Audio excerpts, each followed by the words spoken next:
How you doing, Eric? What's up, baby? What's good, Reg? How you feeling? Oh man, I'm good. I'm good.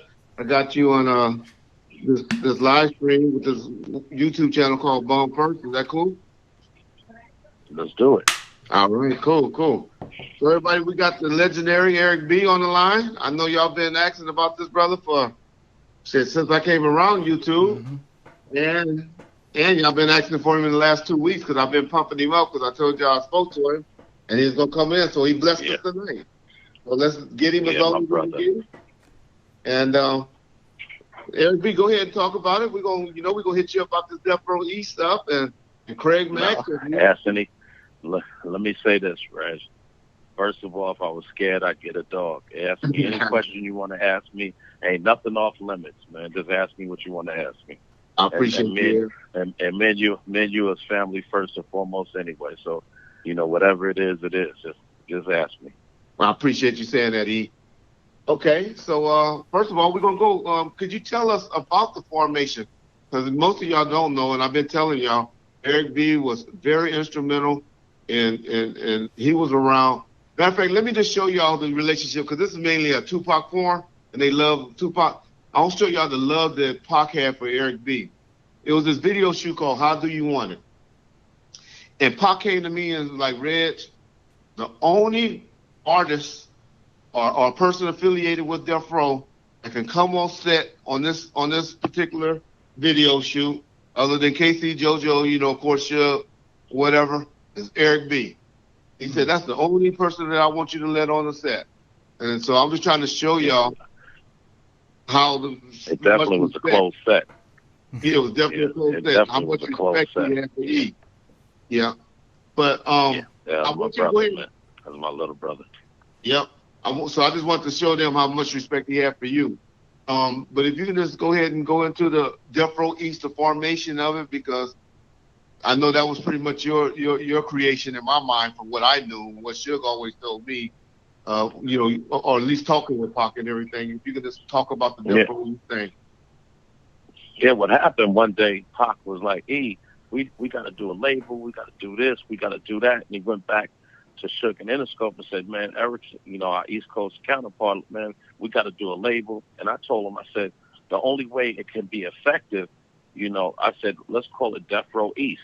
And they looked at me and said, hey, what did you just say?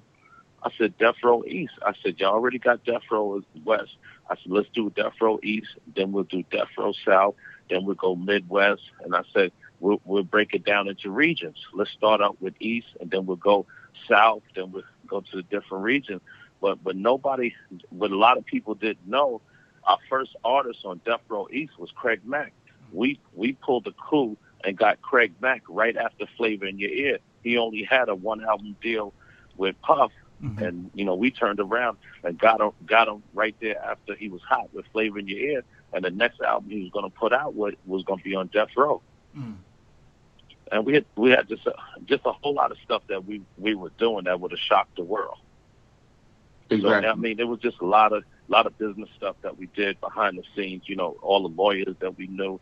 We knew where everybody's contract was. We know how to get out the contract, or see who had an existing contract that we could have took over. But Craig Mack was actually the first person that was on Death Row East. Exactly. And I kind of told them this story, but it just coming from somebody certified like you is just put the icing on the cake. Now, E. But Reg, you was there, so Reg, you was there. I don't know why they would doubt you. You was there. Yeah, well, you know how it goes. But E, could you tell us, if you could tell us about, well, let's go into the Bryant Park thing. Were you there with the situation with Nas when we all kind of? Yeah. So let me take you back. So okay. Before we went into Bryant Park, a lot of things happened. That Thursday all the way to the Saturday. It just wasn't just. I'll never forget what happened. So Bryant Park, I had a conversation with Pac, and Pac kept saying, "Yo, man, Nas." He was so adamant about fighting Nas. So I told him, I said, "Yo, Pac, let me explain something to you." I said, Nas Nas is my little brother. You're my little brother. I said, well, let me give you some big brother advice. When somebody tells you they don't want no problems, I said, and I gave him an analogy. I said, it's just like a dog. You keep poking him, he might shrivel.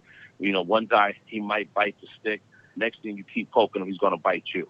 And I said, Nas told you he don't want no problems. I said, when somebody's telling you they got respect for you and don't want no problems, stop pushing the issue. I said, the kid said he don't want no problems with you. He's never had no problems with you. He has the utmost respect for you. Why do you keep trying to make this a problem?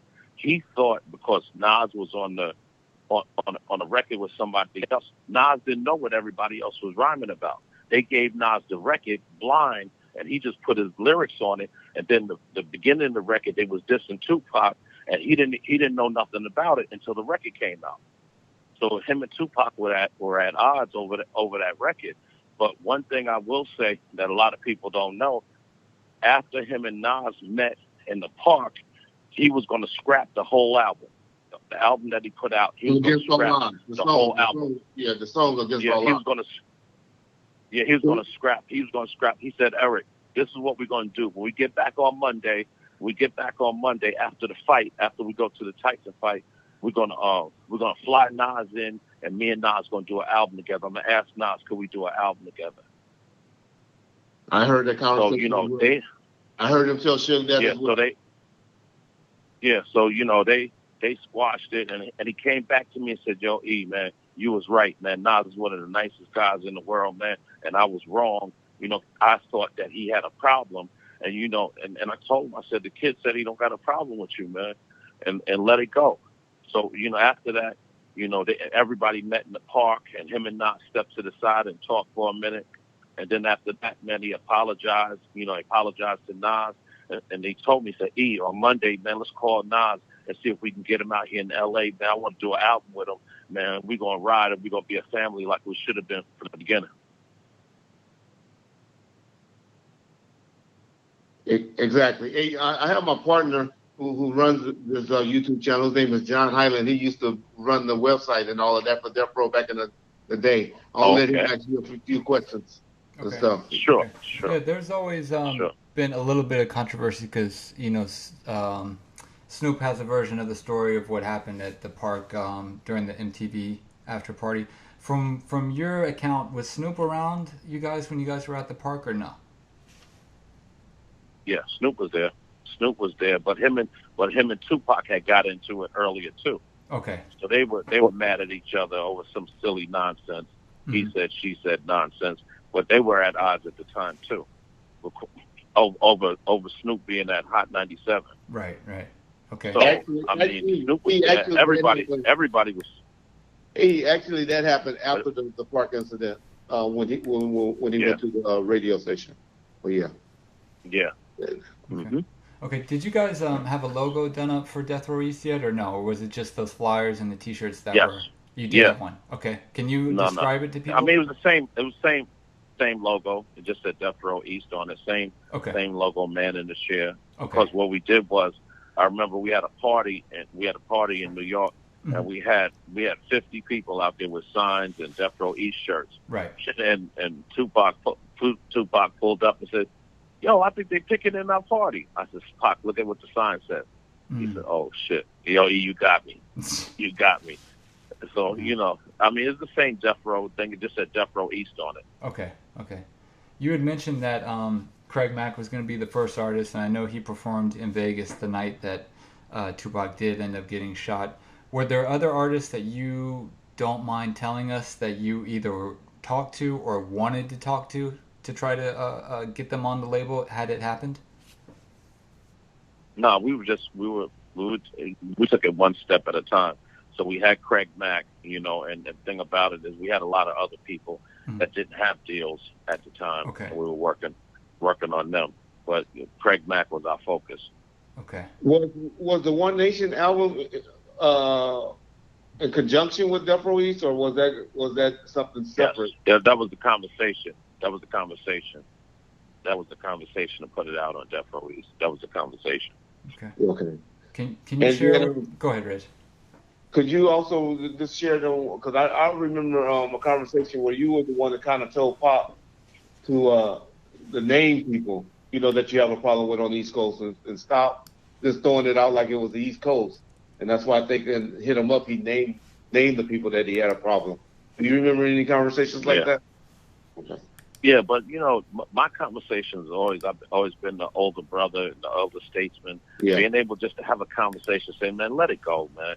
It's not that serious. These people don't have a problem with you. But I think the Vibe magazine is guilty of really perpetuating all of the silliness. I never forget looking at the Vibe magazine. They're talking about the East-West Coast beef, and I'm on Sunset Boulevard in La Cienega, standing there on the corner and looking at a magazine that says the East Coast, West Coast beef, and I'm like, this is ridiculous.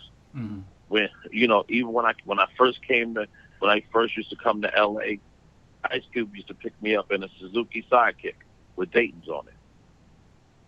You know what I'm saying? Then, I'm with Suge and Death Row, and we run it through L.A. and we're everywhere. And so I'm like, I still try to figure out, well, where's the beef at and who's the beef with? Because we didn't have no beef. We didn't have no beef with nobody. It was just individual people. This person didn't like that person didn't like this person, but it wasn't a coastal or territorial thing. Because Reg will tell you, they came to the East Coast and had a great time. And never had no issues and no problems and none of that silly stuff. Exactly. I remember even that time we went to Saturday Night Live. You remember you took us all to that Benihana's, I think, that Benihana's restaurant. Exactly. Exactly. Because I remember when y'all came in, y'all was staying out in Long Island. We were like, man, why y'all out here, man? Ain't nobody got no problem with y'all, man. Come on into the city, man. We're gonna go get something to eat and laugh and joke, man. And we took the whole team out, and they understood because they thought that we had a beef with them, and there wasn't no beef. We never had no beef with nobody from the West Coast. It's just individual people didn't like each other. So you can't just lump the two coasts together and say because one person here or that person didn't like each other that everybody didn't. Mm-hmm. We all was in L.A. hanging out every day, every weekend. Okay. Can you explain a little bit about how the One Nation album was presented to you? Were you there when it was recorded, or did Pac kind of talk to you about it? How did you learn about the album, and what were your thoughts on it before it obviously got, once he passed, they kind of remixed it and all that stuff? No, well, he talked about, it goes back to the thing we talked about with Nas. He talked about doing records with individuals that he really liked, and he just like, there was guys like Melly Mel. He wanted to do a record with Melly Mel. He wanted to do a record with Big Daddy Kane. That his idols that he said seen coming up. He wanted to do a record with Run DMC, Houdini. These guys that he idolized, and he was like, man, Eric, I just want to make a record called One Nation, man. Just put any and everything on it and stuff that I like on it, And he said, if these people are really my fans, they're gonna love, what I put on this record. Okay. E, could you explain to us about in your own words, because you was talking to Pac. I know you and Pac had a special relationship where y'all would talk off to the side and everything. And there's people that was close to Pac, video directors and people like that, and bodyguards, Hollywood Frank and them, that always had the opinion of saying that Pac was planning to leave Death Row. In your opinion, is there any truth to that? That's the biggest lie ever told. And let's be clear. Let's be clear, Reg. I was there at the hospital when Tupac got shot, when they came and got me.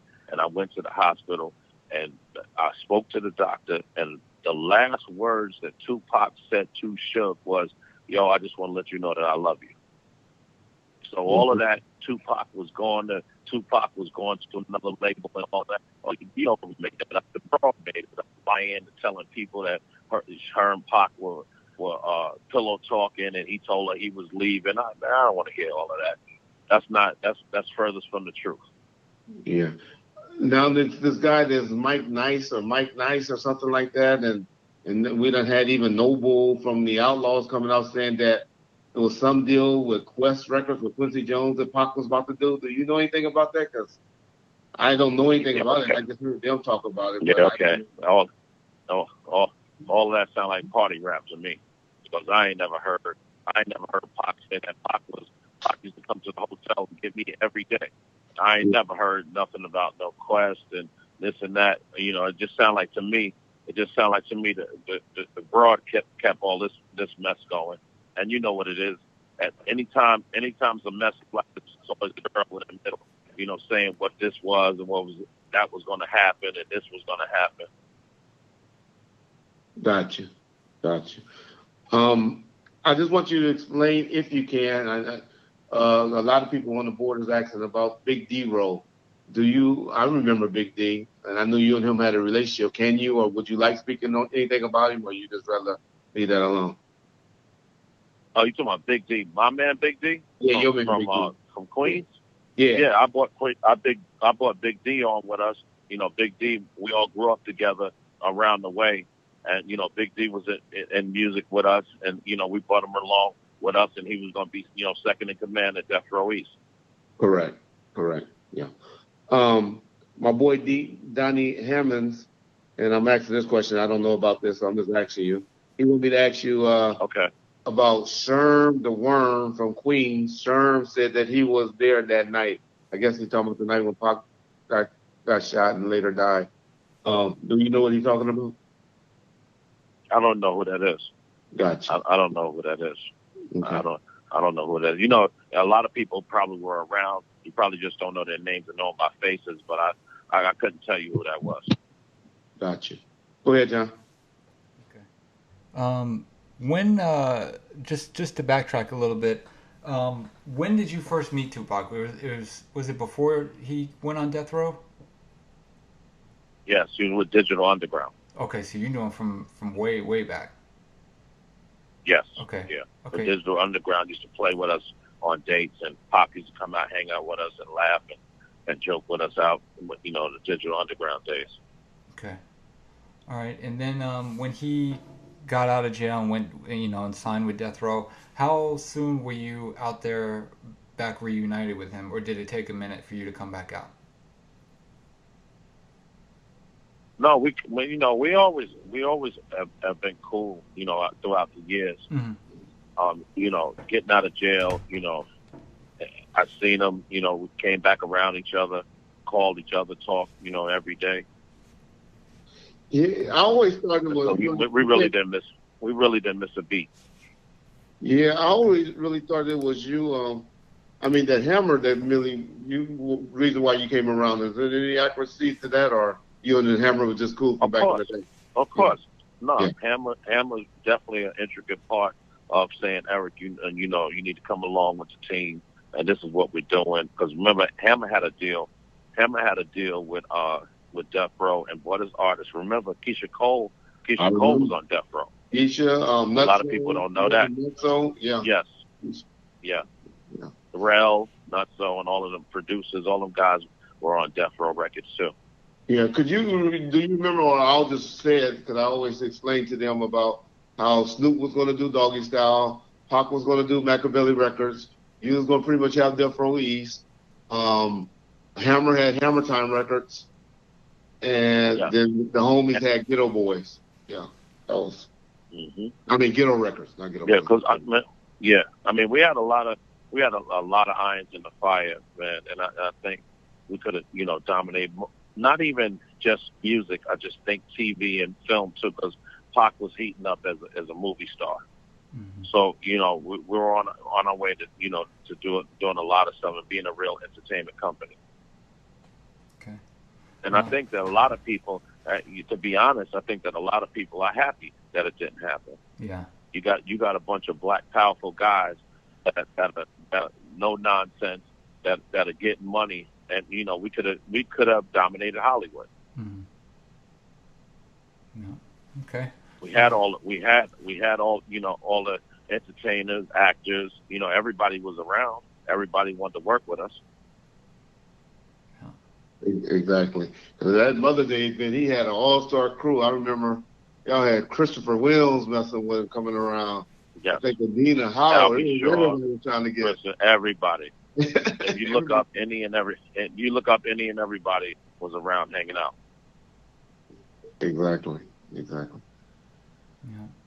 Go ahead, John. Somebody wanted to ask, can you go into detail about the conversation at the hospital. I guess somebody had said that you had spoken, or you had said that previously that you had spoken to Tupac when he was in the hospital or something. So I just want to see if you could clear that up a little bit. Yeah, well, when I got there, when I got there, they were talking about they actually had mixed it up. They said Suge got shot in the head, he's about to die, and Tupac just got wounded. And come to find out, it was just the opposite.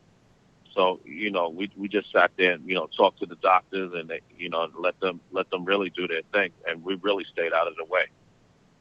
But the conversations that were had, I remember talking to Suge and talking to the doctors when I was there, and Tupac told them before they took him upstairs, said, Suge, man, I just want to tell you that I love you.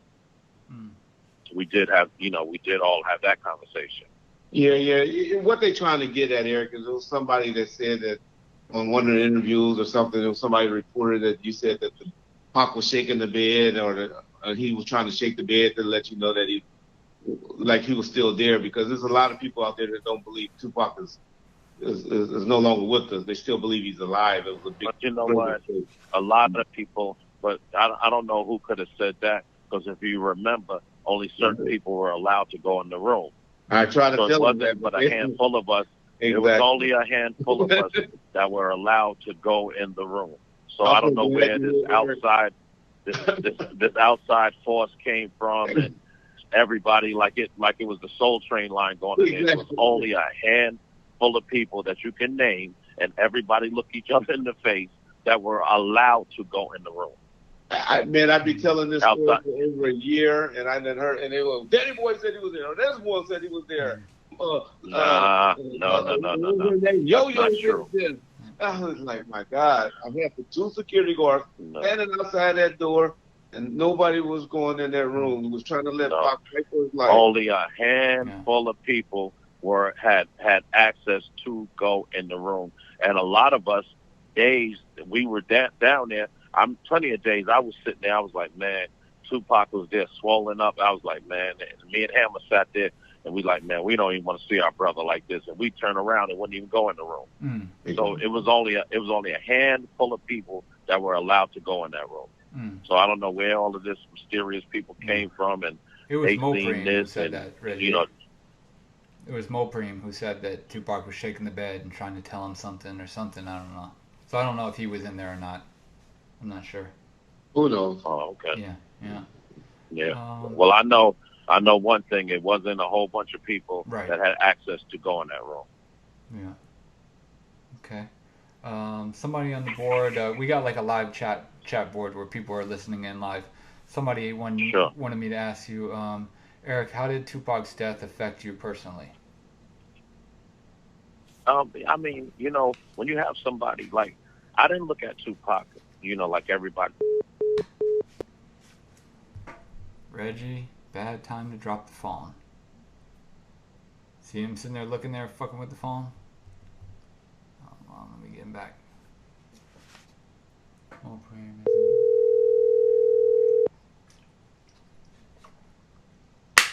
John? You better keep that phone down. I see you sitting there playing with it and made it hang up on us. Yeah. Hold on, let me call him. All right.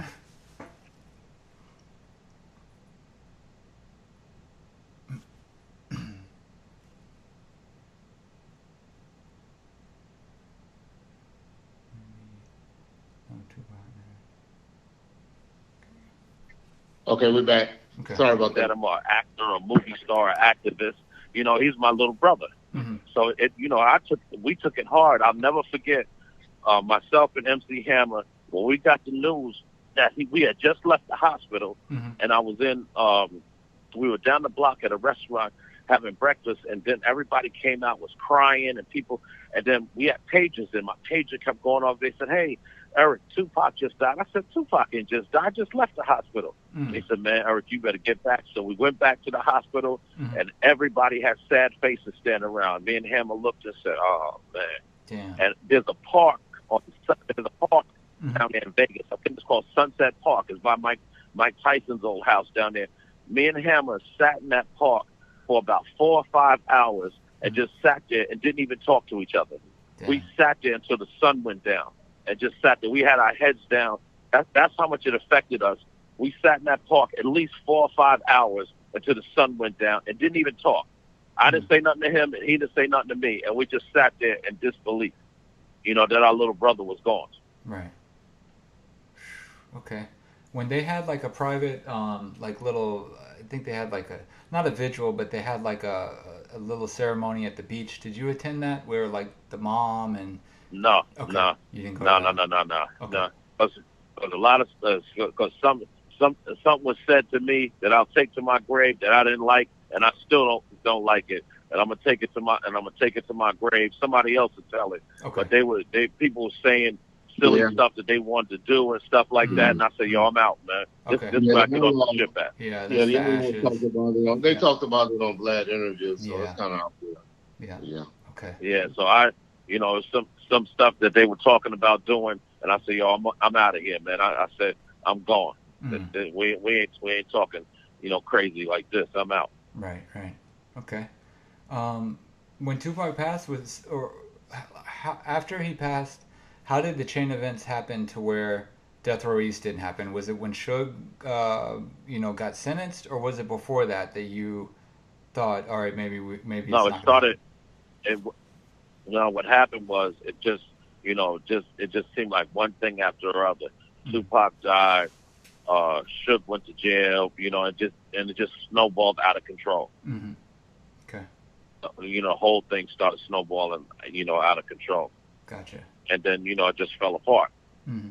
Mm-hmm. Okay. In the movie All Eyes on Me, they kind of misrepresented it a little bit. They tried to make like it was Tupac's label. What were your thoughts on the movie, and what were your thoughts in particular on how they presented Death Row East within that movie? You know what? I didn't even really the movie, man.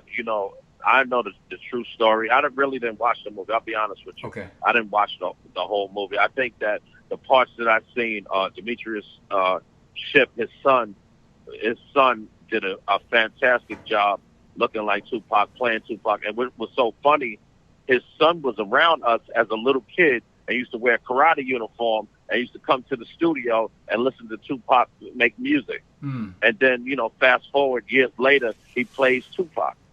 Right. So, just to see Demetrius' son, actually take on and embody that role of Tupac, that was one of the greatest moments for me, just to see, somebody that was really with us every day, to take over that role as Tupac. Mm. So, that for me was the greatest thing that I've seen. I'll never forget. He was a little kid with a karate uniform on. I used to be around there. And his father, Demetrius Shipp, is one of the producers. He did Tupac. Mm-hmm. He did Michael Jackson, Remember the Time, and other stuff like that. And to see him, to see him to go from a little boy to a young man and actually, get up and step up on a big stage like that. I think, man, it takes a lot of balls to do that, man. To fill Tupac's shoes and never be just your first acting job to ever have. You gotta commend the kid, man. The kid did a fantastic job, looked like Tupac, embodied Tupac and everything. I was proud about that moment. That was the defining moment for me that I was proud of. Gotcha. Yeah, we had Demetrius over here about 4 or 5 months. He did an interview with us, and so they know about Demetrius a little bit. The daddy, Meech. Yes. Yes. Mm-hmm. Okay. I forget which documentary it was or which book. It was something was said, and you would probably know more about this than anybody. Somebody said that they had set up some sort of meeting between Puffy and Suge during the height of the beef or whatever, and that Suge didn't show up. Like it was going to be some sort of summit thing. Were you privy to anything like that happening, or was that just kind of rumors and people talking? Just people talking. Okay. People talk. I don't know anything about that. Okay. I remember Big D was trying to do something. I think I heard something about Big D was trying to get him to come to talk. I don't know if it ever happened, but he was trying to get in the middle of it and get it squashed. You remember the night outside? I mean, but it really, but it really wasn't, man. It really wasn't a beef. Mm-hmm. And if you ask me, it really wasn't a beef, man. It was just, one thing leads to another and tempers flare. And I can't really say that Suge hated Puff or Puff hated Suge. You know what I'm saying? I just think it's more you know, we get into a scuffle, and that's the end of it. But we never sat down as men to resolve it. Mm. Okay. Because that wasn't Suge. That wasn't Suge's everyday thing. Oh man, let's do something to Puff, or Puff saying let's do something to Suge. So you know what I'm saying? It wasn't even. I think it was just the two of them. You got into it one time, and then other people perpetuated it and kept it going. Okay. All right. Did you have any sort of relationship with Biggie? Yes. Okay. Yeah. I mean, Biggie, he's from Brooklyn, and he lived down the block from where we were at in the projects. He lived down on Carlton Avenue at one time, so I used to see him. Him and his family had moved down there, and I used to see him. When he first started, he used to come around. Mm-hmm. He used to come around to our studio in Queens. Okay. He used to hang out with Nas, him and Nas, and a gentleman from Brooklyn named Lou Hobbs. All of them used to hang out together. He used to come by my studio in Queens. Okay. Had Pac lived, you know and Biggie a little bit, do you feel the situation would have gotten worked out, or do you think it would have continued to, I don't want to say escalate, but just them not equal, Pac and Big, that is? No, I think it would have worked out. I mean, one thing about Pac, when when you hit him with the voice of reason, he can't turn back. Mm-hmm. And you tell him, hey, Pac, look, it's like this, it's like that. And one thing he always wanted to see is his people go to the next level. So if you told Pac, hey, Pac, you and Big with this silly nonsense, man, y'all stopping your people from going to the next level, Pac would have withdrawn, and waved the white flag and said, come on, Big, let's go get some money. Mm. Okay. One thing about him, he never got in the way of progress. And if you told Pac, hey, Pac, you getting in the way of progress. Mm-hmm. We're trying to go forward. We're trying to do this and trying to do that. And, you got a silly beef with this guy for no reason. You're stopping progress. Mm-hmm. He, immediately, he would have said, you know what, man, let's just go sit down and let's work this out and move on. Mm-hmm. And that's kind of what happened with the Nas situation, from what you were saying, right? Yes. Same thing. Okay. Same thing. Once he understood, and then he talked to Nas, and Nas told him to his face and said, Nas told him, brother, we ain't never supposed to got into a beef in the first place. I never had no problems with you. Mm-hmm. And it wasn't, and let's be clear, it wasn't like Nas was scared of him. Right. You know what I'm saying? Nas was saying, yo, I don't know where this is coming from. You know what I'm saying? Nas is very capable of defending himself. They had a great organization down there in Queensbridge, and a lot of people stood behind him, but it wasn't that type of movement. Mm-hmm. You know what I'm saying? He had a lot of people. He could have defended himself. He could have did a lot of stuff, but he always said, yo, man, I don't know why this dude keep coming at me. I don't got no issues with him. Mm. And he told everybody around him, yo, y'all got to stand down. Yo, let it go. Until I say it's an issue, let it go. Okay. And, I want to be clear. It's not like Nas is some punk that you could have just ran over. Right. Nas just didn't want the problem, because when you got problems, nobody gets no money. Mm-hmm. And he had the mentality and said, yo, when you had odds with everybody, nobody's going to get no money. But I want to be clear. It's not like Nas is a punk or something and Tupac was going to run over him. Mm-hmm. It was just, they were just bumping heads at the time. You know what I'm saying? Right. And then cooler heads had to prevail. Okay. And not to badmouth him, but I just want to clear up a quote. Snoop said that when Nas and Tupac met in the park, that Tupac said, I got a song dissing you, and when it drops, if you don't have any problem with me, then you won't say anything when the song comes out. To your recollection, I'm not asking you to speak bad on Snoop. I'm just wanting to try to clear it up a little bit, because it sounds like that's not fully what happened. Did you hear anything like that, or does that sound like a little exaggerated maybe about the conversation that Nas and Tupac had? No, I don't know where that conversation came. I know that they both had a civil conversation, and they walked away as gentlemen. I don't know about the tough. And I hate that y'all keep asking that.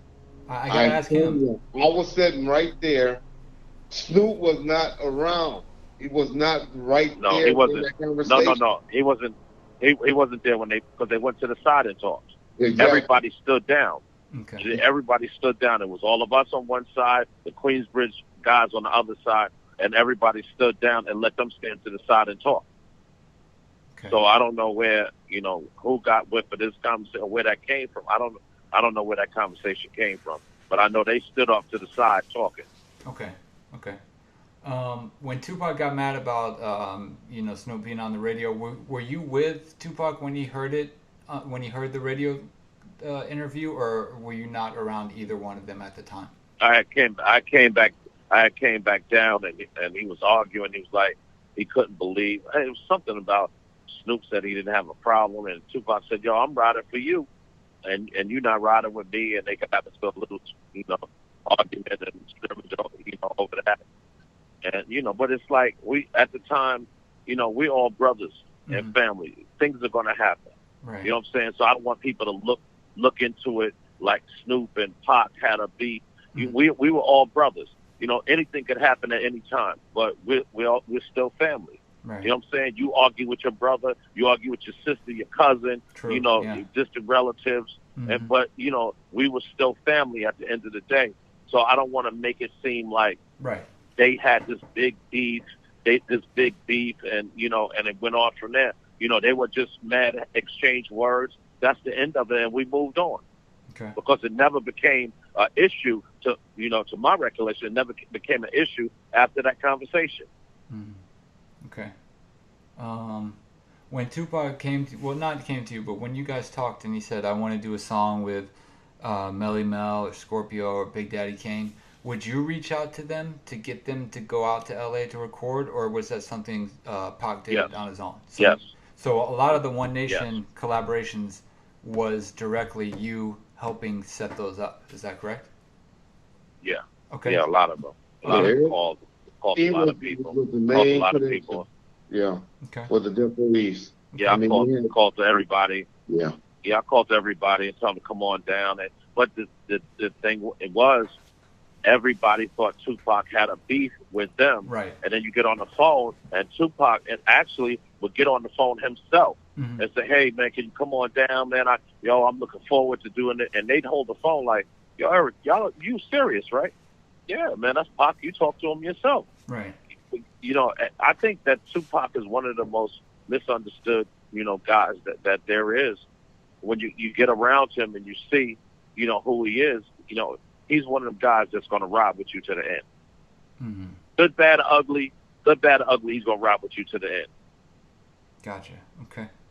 Was there anybody that Pac wanted you to reach out to that you maybe couldn't get a hold of, or just scheduling conflicts didn't allow them to work together in time that you could shed light on, just so people get an idea of what One Nation could have been? You know what I mean? No. I mean, let me say something. I mean, everybody was open to it. I don't think there was not one person that we called or we reached out to that had an issue, but everybody was open to it. Everybody was excited, that we were going to bridge the gaps, with East and West, regardless to, what the magazines and stuff were saying. So there was not one person that Tupac had in his mental Rolodex that he wanted to use that didn't pick up the phone and say, "Yo, come on, let's go." Okay. I mean, there's guys nice and smooth. There was so many different people that that were ecstatic, about working with him. Yeah. Yeah, like all the boot camp clique came out there and did all that stuff. So there's a lot of people. Yeah. Were you present for the recording sessions of that one? Like, were you that hands-on to where you were there during the sessions? Yeah, different sessions. Big Daddy Kane, I was there for. Okay. I was there for a whole lot of sessions. And the thing about it was, I'm so mad that we didn't videotape and record the sessions, because they were pretty hilarious. Mm-hmm. Yeah. Okay. We did more laughing. We did more laughing and joking than we did recording. Okay. Hey, let me ask you. Go ahead, whose decision was it to put Queenie on the Bonnie and Clyde song, the Me and My Girlfriend song? That was Tupac's decision. No, he was sitting there, and he said, "Hey, I need a chick to do this, and that." She said, "All right, I'm gonna do it." And they went in and did it. Cool. Eric B, how did you and Rakim hook back up? Who was instrumental in making that relationship get back cool? Y'all just reached out Well, you know what? But you know what, Reg? You know what's so funny about it? It's like what I alluded to earlier. Me and Rakim started as kids. You got to remember, we were kids when we started. 1986. Well, exactly, 1986 was when I was professional. Yeah. 80, in 86, July 7th, 1986. Yeah. So what happened? What happened is we started out as kids and family. I go to Rakim's house. He'd come to my father's house and mother's house. You may Allah be pleased with all of them. And we're family first and foremost. So a lot of people think that we have a beef. Rakim is my brother. You know what I'm saying? We grew up as kids together. We started a mom and pop operation and turned it into a corporation. Correct. We're family first and foremost. You know what I'm saying? Yeah. You and your brother are going to have a falling out. You and your sister are going to have a falling out, but you're still family. Yeah. You know what I'm saying? So, and then, I was doing so much different stuff. I was doing Death Row East. I was managing boxers. I was doing TV stuff, movie stuff, and time has a funny way of slipping past you. Okay. So, you look up and you say, man, you know what? How much time has gone past? And, man, let me call my brother up, man. Let's sit down and rap, man. Let's do this, and that. Gotcha. So it wasn't a beef that, let's kill each other, or a relationship that we would just, that didn't come together because we weren't family. We're family first and foremost.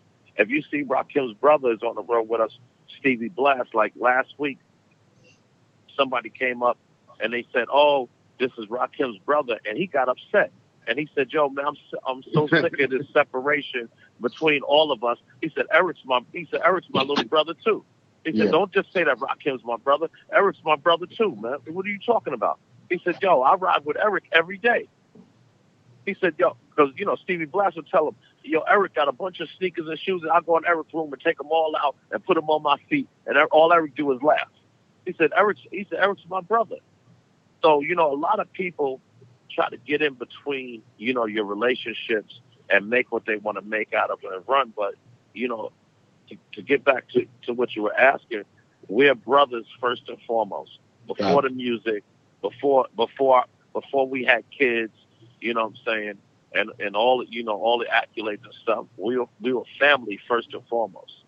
And we were kids, trying to figure this business out.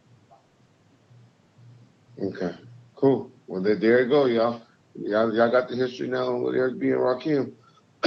And most of y'all don't know that they are back touring currently today, so be checking them out in a city near you. I remember hearing about it. I was very curious about touring. The House of Blues in Santa Ana, and I don't know what came up. No, we don't play. No, Reg, we done played the House of Blues out there 2 or 3 times already. Mm-hmm. And the thing about it, Reg, our audience, has changed drastically, man. I couldn't believe it. We played places, and it's 95% white kids from college. And I'm like, how do they know the music? You know what I'm saying? And it's great, man. We're selling out every night, man. We're grateful and humbled by the experience.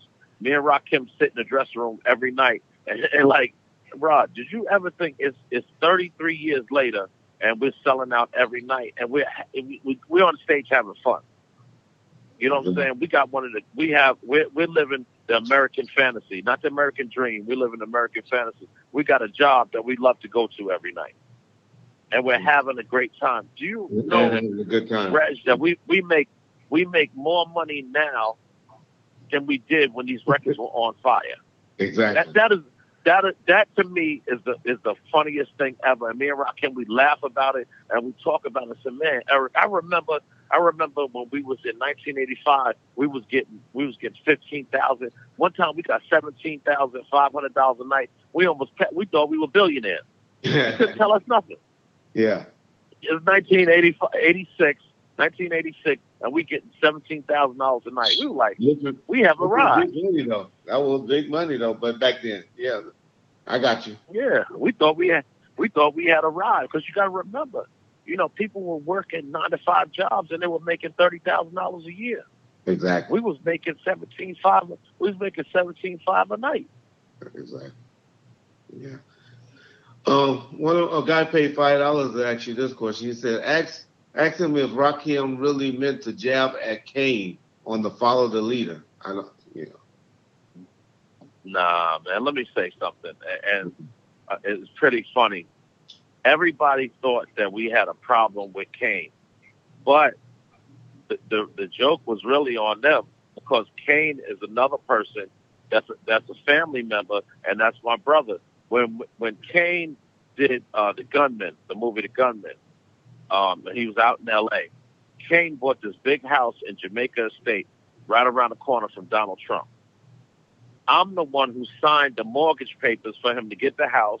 I'm the one who put the furniture in the house. I'm sitting in the house 3 months before Kane even came back to the house. I had them put the carpet in, the furniture in, the TVs in, the cable on, the phone system in, because Kane was my brother. Yo, E, I'm not going to be here. I said, I got you. And by the time Kane came, when he came back in the door, all he had to do was walk back in the house and everything was put up. And, you know, and he's family. And so everybody thought that we had a beef. I used to just laugh. I said, oh, okay. Yo, him and Rakim don't like each other. Oh, okay. We're at Kane's house just hanging out. Kane ain't even home. I'm at his house. But I got a beef with him. Gotcha. Okay.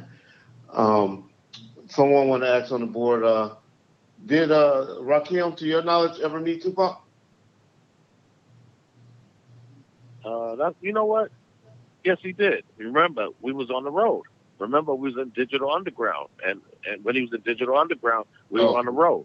Yeah. And the Digital Underground was opening, you know, for some of the shows that we did. Of course, he did. Okay, cool. Did Tupac ever meet Big L to your knowledge? Jermaine O'Neal want to know. No, I don't. You know what? I never had any interactions with Big L. I probably seen him probably once or twice in my life. So I don't know what their relationship was. A lot of people said that they had a good relationship, but I don't know. You know, I can't, you know, confirm that or deny it. Okay. I'll read this from a guy that he named himself after the company he was going to run. Yeah. He's called himself Death Row East. He said, ask Eric B the thoughts on the album Rakim recorded with Dr. Dre. And does he think any of the tracks will ever be released? I don't know if they ever did an album. I know that they did the single with the girl Truth Hurts. I don't know if they ever did an album. Oh, okay. I know they did, you know, sketch records here and there, but I don't think that, you know, to my understanding, I don't think there was an album. I don't think they did an album. Okay. Who are you guys signed with, E? MCA. What company? MCA. When we first started. Okay. Yeah, so MCA. MCA, which is now MCA. We signed to MCA, which is now Universal Music. And that's why he asked this question. So my boy, that's why I asked this, because I wasn't sure. DJ Aftershock want to know, to your knowledge, was any of y'all music affected by the fire in 2008? No, what'd you say, Reg? Yeah, no problem. Was any of your masters or any of your music, unreleased music, affected by the fire in 2008 at UMG? Yes. It was. Okay. Yes. Everything was burnt up. Can I handle that lawsuit for y'all? I know y'all busy now. You know, it's so funny. I know y'all busy. Yeah. Yeah, it's so fun. It's so funny. Everybody lost masters, man. It's a mess, man. It's a real. It's a tragic thing. You know, they're saying, "Oh, we got to do a copy." Why did they have that in a fireplace wall? Who dropped the ball on that?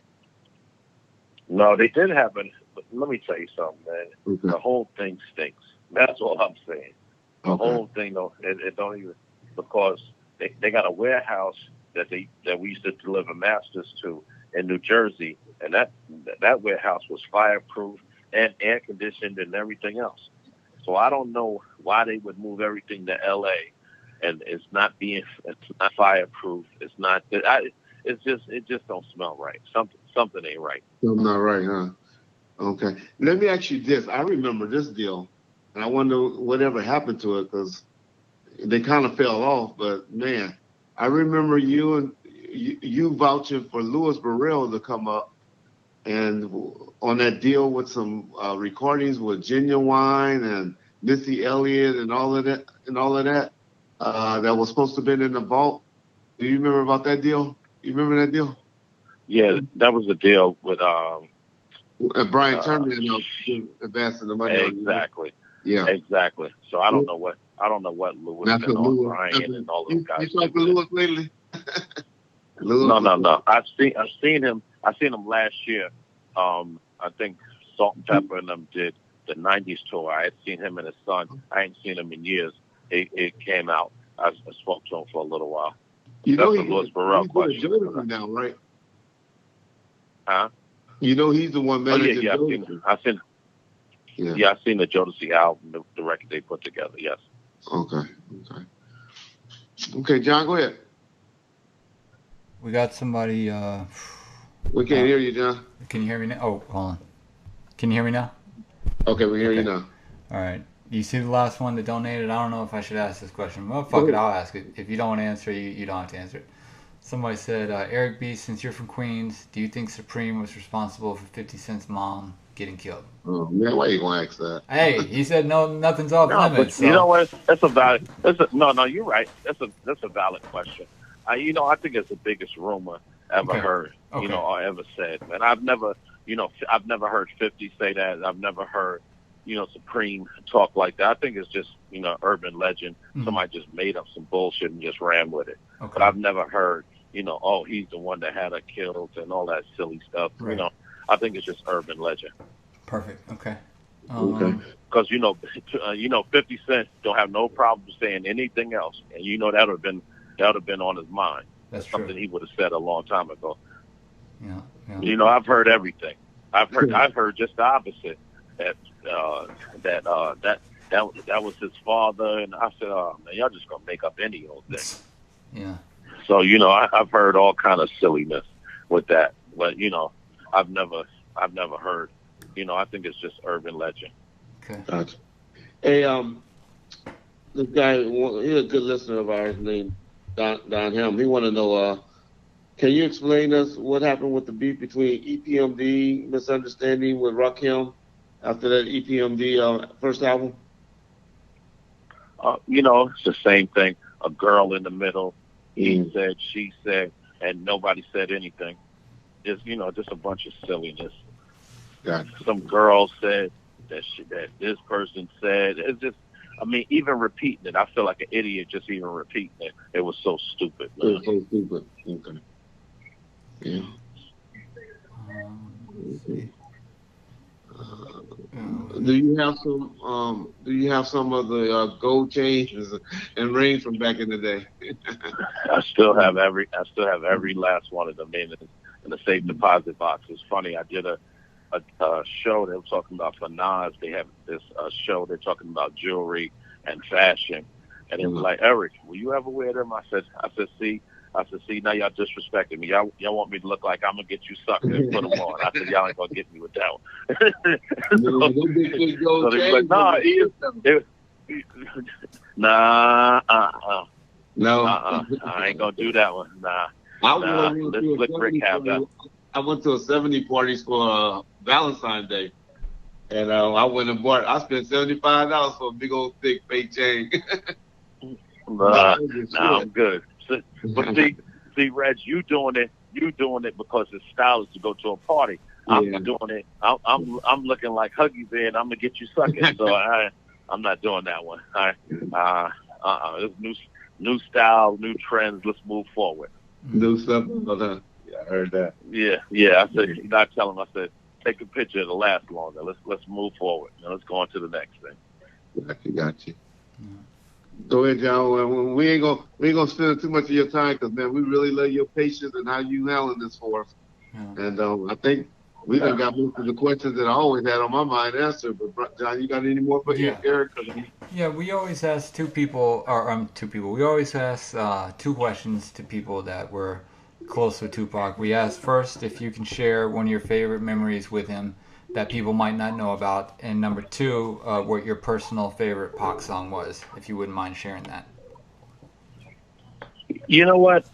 I'm a music person, so I loved, I love this craft. I love this style. He had different styles on different songs. So, I'm like the wrong person to ask, which song. I loved all his music. But, the greatest thing that I loved about Tupac is it's only a few artists that have it. It's Jam Master Jay, it's Whitney Houston, it's Tupac.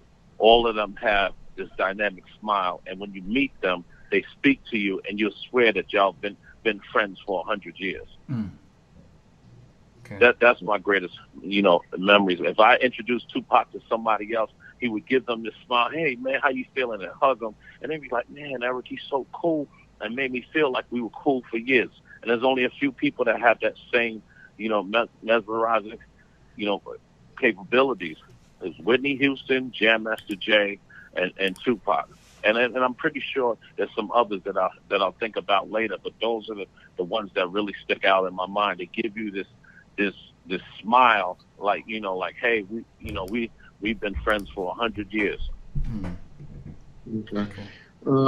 This is one of my good listeners that we like a lot over here. His name is Honest J. Got some nice songs. We're gonna have to play some music of him to you. But he wanted to ask you, Eric B, did you know Big Stretch? Did you know Stretch Walker, I guess? That's what you're talking about? No. Didn't know him, I said. Okay. No. Well, cool, man. Well, man, my boy Rick, I keep telling y'all about that YouTube channel over there. Name, come on, John, tell me Rick's YouTube channel. Pacific Cove Media? Pacific Cove Media. Yep. That's my boy Big Rick. I tell you, it's like, yeah, man. I gotta do Rick's channel, man. I gotta do Rick's channel, okay. Man. Rick, tell Rick. Let me hold something light for the hoes get it. They told me he got all the money.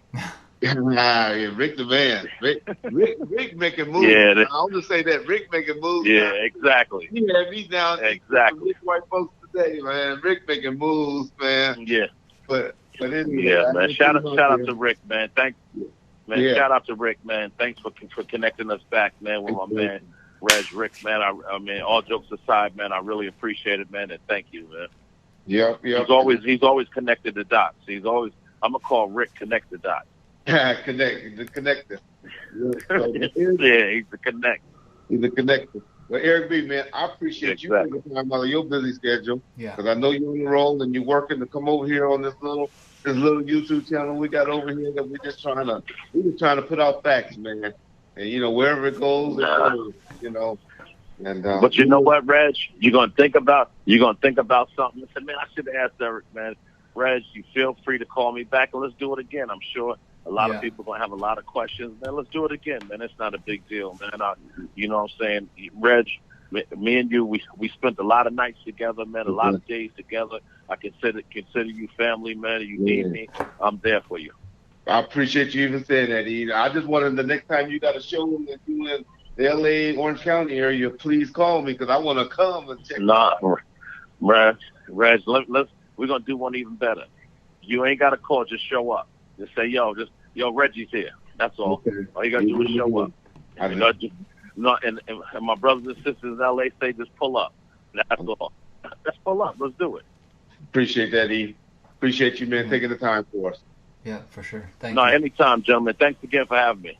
Yeah. Man, we appreciate you. Thanks. All right.